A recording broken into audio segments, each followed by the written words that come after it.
மாதா தொலைக்காட்சி நேயர்களுக்கு வணக்கம்.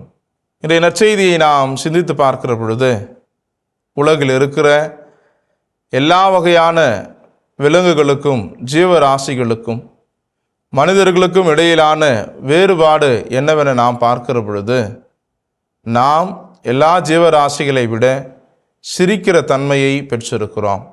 புன்னகைக்கு உரிய அந்த தன்மையை நாம் பெற்றிருப்பது கடவுள் நம்மிடம் கொடுத்திருக்கிற சிறப்பு பண்பாக இருக்கிறது. ஆயினும் நிறைய ஆய்வுகள் இன்றைக்கு விலங்குகள் கூட மனிதர்களைப் போல சிரிப்பதாக நகைப்பதாக இருந்தாலும் இதை நாம் ஏற்றுக்கொள்ளியாக வேண்டும். அத்தகைய நிலையில் நாம் பார்க்கிற பொழுது, விலங்குகளை தாண்டி பறவைகளை தாண்டி மனிதருக்கு கடவுள் சிறப்பான ஒரு தன்மையை கொடுத்திருக்கிறார்.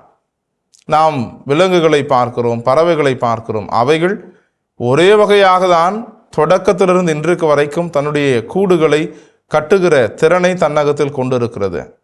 ஆனால் மனிதன் மட்டும்தான் தன்னுடைய சிந்தனைக்கேற்ப தன்னுடைய சிந்தனை ஓட்டத்திற்கு உரித்தான ஒரு பன்மையை பெற்றுக்கொண்டு தான் சிந்திக்கிற வகையில் தனக்கு ஏற்ற விதத்தில் வீடுகளை அமைத்து கொள்கிற ஒரு திறனையும் மனிதர்களாகிய நாம் பெற்றிருப்பதை இந்த நாளிலே பார்க்கிறோம். ஆக இயேசு இன்றைய நாளில் நமக்கு குறிப்பிடுவது, நாம் எப்படி வாழுகிறோம் என்பதை தாண்டி தன்னுடைய நிலங்களை, தன்னுடைய புலன்களை, பிள்ளைகளை, தாய் தந்தைகளை விட்டுவிட்ட எவரும் இன்மையிலும் மறுமையிலும் 100 மடங்காக வீடுகளையும் சகோதர சகோதரிகளையும் தாயையும் நிலபுலன்களையும் அவர்கள் பெற்றுக்கொள்வார்கள் என அறிவுறுத்துகிறார். ஆக இன்றைய நாட்களில் நாம் வாழுகிற நிலையில் நாம் மனிதர்களை அதிகம் நேசிப்பதை விட பொருட்களை அதிகம் நேசிப்பவர்களாகவே நாம் வாழ்ந்து கொண்டிருக்கிறோம், மாறிக்கொண்டிருக்கிறோம். இன்றைக்கு நாம் பொருட்களை நேசிக்கிறோம், மனிதர்களை இன்றைக்கு நாம் பயன்படுத்துபவர்களாக மாறிக்கொண்டிருக்கிற ஒரு சூழ்நிலை இருக்கிற பொழுது, தொடக்க கால கிறிஸ்துவ வாழ்க்கையை பார்க்கிற பொழுது அவர்கள் பலவிதமான துன்பங்களுக்கும் பலவிதமான நெருக்கடிகளுக்கும் பலவிதமான அவலங்களுக்கும் ஆளாகினாலும் திருத்துதர் பணிகள் நமக்கு அறிவுறுத்துவது 2வது அதிகாரம் 44-46 வரை நாம் பார்க்கிறோம். நம்பிக்கை கொண்டோர் அனைவரும் ஒன்றாயிருந்தனர், எல்லா உடைமைகளையும் பொதுவாக வைத்திருந்தனர். இன்றைக்கு பொதுவான தன்மை எல்லோரிடத்திலும் இருப்பதில்லை. ஆனால் கிறிஸ்தவர்கள் தங்களுடைய சுய உறவுகளை இழந்தார்கள், தங்களுடைய சுய தாயை தந்தையை இழந்தார்கள்.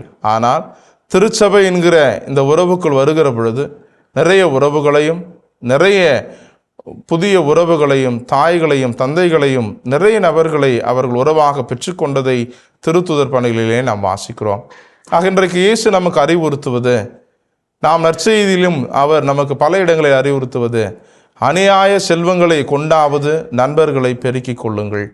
இன்றைக்கு நாம் உறவுகளை மையப்படுத்தி வாழுகிற அந்த வாழ்வு மாறிக்கொண்டிருக்கிறது. ஆக இயேசு இன்றைய நாளில் நமக்கு அழைப்பு விடுப்பது, நம்முடைய செல்வங்களை, நம்முடைய பொருட்களை நம்முடைய தேவைக்கு அதிகமாக வைத்திருப்பவற்றை நாம் வைத்து உறவுகளை வளர்த்து கொள்வோம் என்கிற ஒரு நிலைக்கு நம்மை இன்றைக்கு அழைக்கிறார். இயேசு இன்றைய நாளிலே உறவுகளை மையப்படுத்தி வாழ நமக்கு அழைப்பு விடுப்பதை நாம் பார்க்கிறோம். அத்தகைய நிலையில் நாம் இன்றைக்கு கிறிஸ்துவை நாம் வாழ்வுக்குள் அனுமதிக்கும் போது நம் வாழ்வு தன் அர்த்தத்தை பெற ஆரம்பிக்கிறது. அதையும் தாண்டி துறந்து விட்டேன் என்கிற அந்த உணர்வை நாம் துறக்கிற பொழுதே நாம் நல்ல மனிதர்களாக வாழ முடியும் என்பதையும் இயேசு இன்றைய நாளிலே கற்றுத்தருகிறார். எனவே நாம் எல்லாவற்றையும் துறந்து மனிதர்களை சேகரிப்பவர்களாகவும் உறவுகளை நாம் வலுப்படுத்துபவர்களாகவும் மாறுகிற அந்த வாழ்வை இந்நாளிலே நாம் இறைவனிடம் வேண்டுவோம். இயேசுவுக்கே புகழ், இயேசுவுக்கே நன்றி. மரியே வாழ்க.